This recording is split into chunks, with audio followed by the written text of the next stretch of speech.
Hi there. Welcome to the Freezerworks 2022 Learning Series, your visual guide to our sample management software.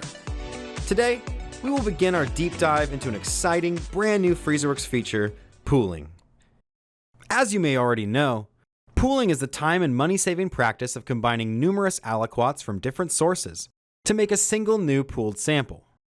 This pooled sample is then tested to see if it is positive or negative for whatever the study is looking for. Positive tests tell you to look deeper at the individual source aliquots, while negative tests mean you can ignore possibly hundreds of source aliquots and focus resources elsewhere. With Freezerworks, pooling is integrated with the existing time-saving workflows, which allow you to standardize and speed up groups of tasks. In this video, we'll go over exactly what configuring a pooling workflow is like, and then run one ourselves to create a pooled sample. Keep in mind that since pooled samples are only created through workflows, it may be helpful to check out our workflow video series and our sub-aliquot workflow series for help with the general process. Okay, to configure a pooling workflow, open Configuration on the desktop client and select Configure Workflows. From the list of workflow templates, click Add New. On the New Workflow form, open the Select Workflow Type dropdown and click Pooling. For pooling workflows, everything in configuration remains the same.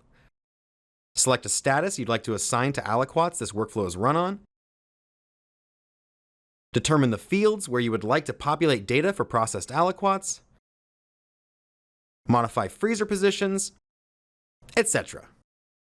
There is only one new page you need to worry about in a pooling workflow, and that is pooled sample fields. See, workflows are traditionally all about the aliquots you are running them on, but since pooling workflows create one brand new sample, you are able to manage the pre-population of data in those new records with the Pooled Sample Fields page. Click Add Field to begin adding sample fields and values to the workflow. Adding fields to the Pooled Sample Fields page is essentially the same as adding fields to the normal Update Fields page, with a couple exceptions.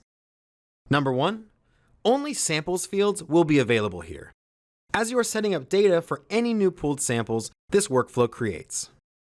Number 2, unique sample fields can be added to the workflow for creating IDs. Unique field values will only be modifiable during processing, so it would be smart to make their modification a required task to ensure all new pooled samples get an ID. Finally, there is a special pooled samples field called Initial Volume Pooled for tracking how much material went into creating the pooled sample. This field can be added to entry forms and be entered or modified after the workflow is run, but it can also be preset through specific steps in a pooling workflow.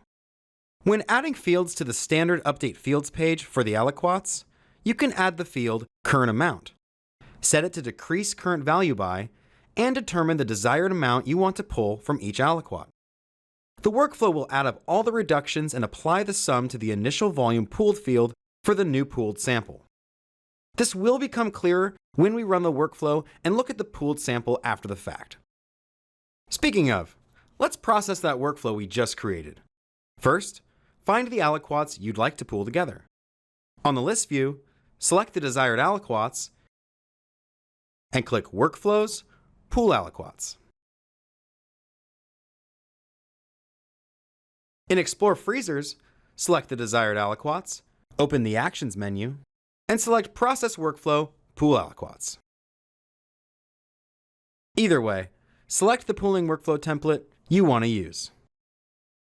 Complete any tasks required by the workflow, noted by any red you see on the form, including any on the new Pooled Sample Fields page.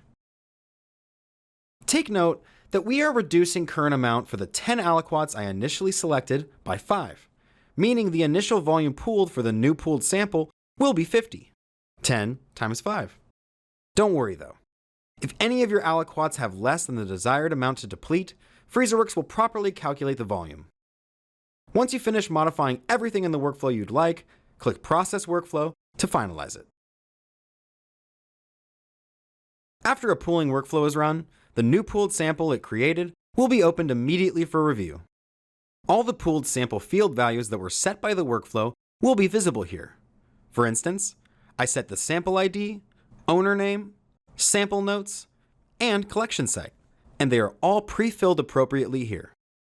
I can now create new aliquots and run tests. These new aliquots will be separate from the source aliquots I used to create the pooled sample though. The source aliquots are visible on the new Pool Details tab. This not only lists each source aliquot that was pooled to create this sample, it also gives you the date that the pooling occurred and the initial volume pooled.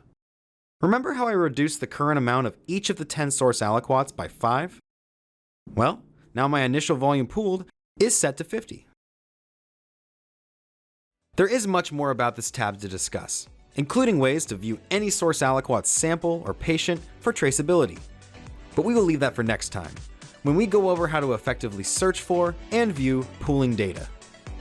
Well, I hope this video has been helpful, and I look forward to diving a little deeper next time. Remember to check the user's guide or send us an email if you have any questions that aren't answered here.